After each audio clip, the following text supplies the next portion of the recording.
and welcome to today's BG Market Watch. Today I'm here with Senior Financial Analysts Michael McLean, Ethan Trombley, and Jim Knippen. Today we're going to be discussing Chicago Bridge and Iron. Today's agenda includes company history, risk, competitive strengths, key ratios, growth strategy, valuation models, and investment summary. CBI was founded in 1889 in Chicago. They currently have 55,000 employees and 125 years of experience. CBI is one of the world's largest engineering, procurement, and construction companies focused on global energy industry. The services include design, engineering, construction, fabrication, maintenance, and environmental services. This time last year, CBI acquired the Shaw Group in February 2013. So I know there's risks associated with all companies. Jim, can you go ahead and elaborate more on the risks that CBI faces in the next year? Yeah, really, the unpredictable timing in their contracts is something that's really a big risk to them. The way they structure their contracts, there's a lot of variables that go into them. Or as of right now, they have about $30 billion worth of contracts in their backlog. So any really major delays in that could just throw a little disruption in their cash flow. Intense market competition. Mike is going to later mention, I think, about the margins of the industry in general. So any major slip up could really affect them. A sustained slowdown in energy and construction spending.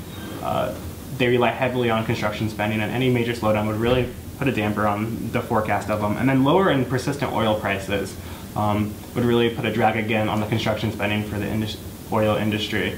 However, in the recent earnings report, their president, Philip Asherman, recently just said they have less than a 5% oil exposure to oil and affecting their revenue. So that kind of negates the major risk of the oil prices. And then also a decline in the hydrocarbon industry.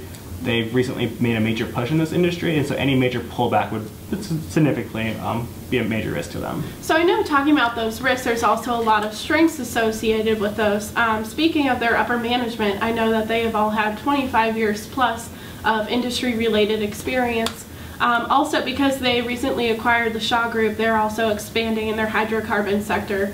And they've also had strong past performance. Mike, can you go ahead and talk a little bit more about the key ratios of CBI? Yes, based off their 2014 financial statements, when it comes to profitability, their profit margin was 4.19%, their operating margin was 7.69%, and their management effectiveness can be measured by return on assets, which was 6.64%, and return on equity, which was 23.63%.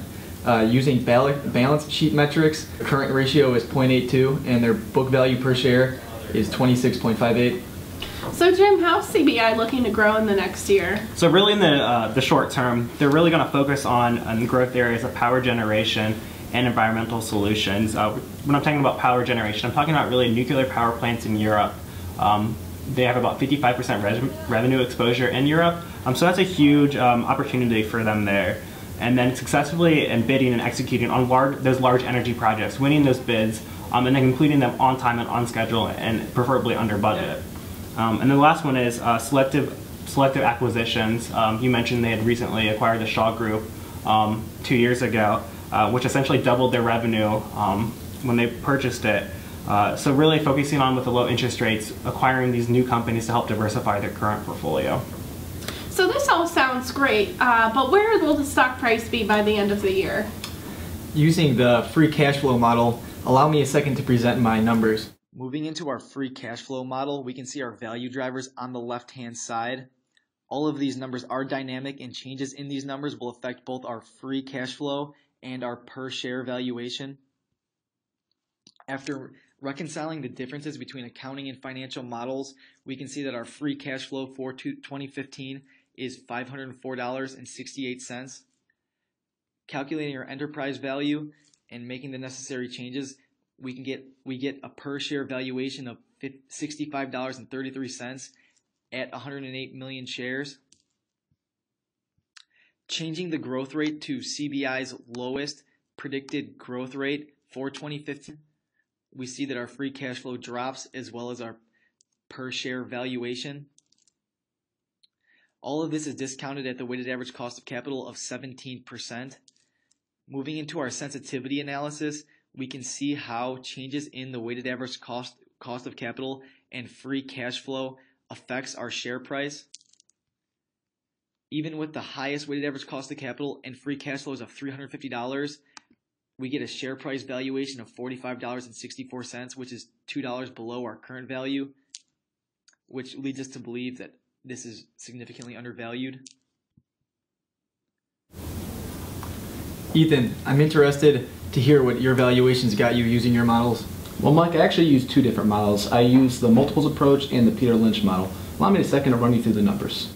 Utilizing our pro forma financial statements, we are able to calculate per share top and bottom line figures for CBI, more specifically the sales per share and the earnings per share. We then sought out three comparable competitors based off industry, market cap, and revenue.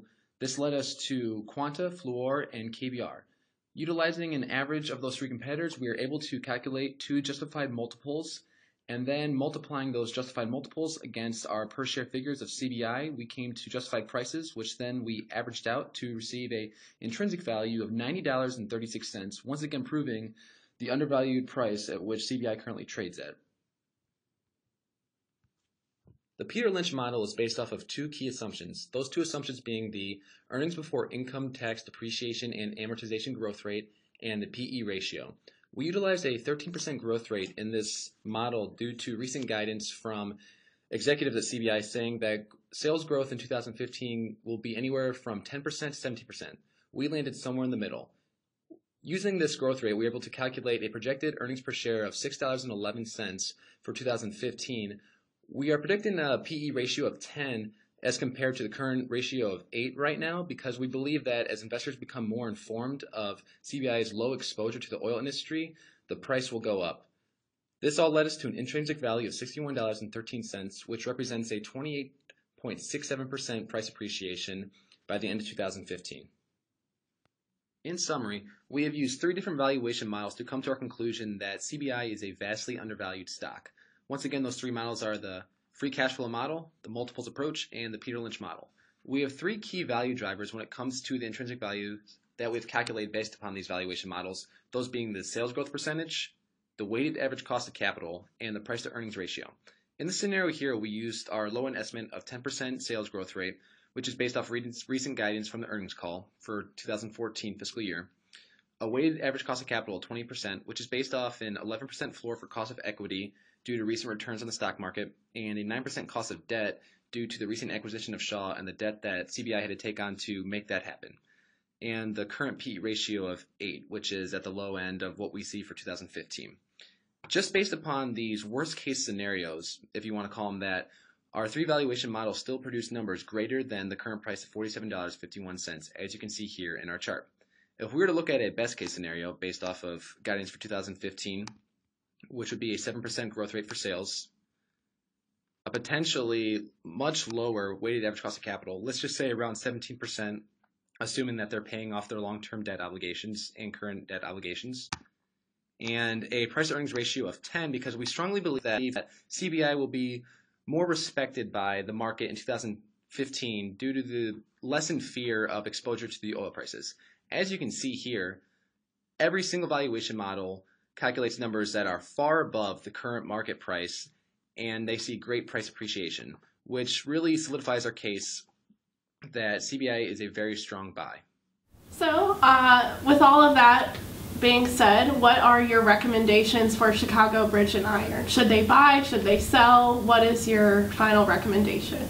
I give CBI a buy recommendation. I say strong buy, very undervalued stock. I'm about to agree with both of these guys here. Definitely a strong buy, very undervalued. Well, thank you for watching today's BG Market Watch.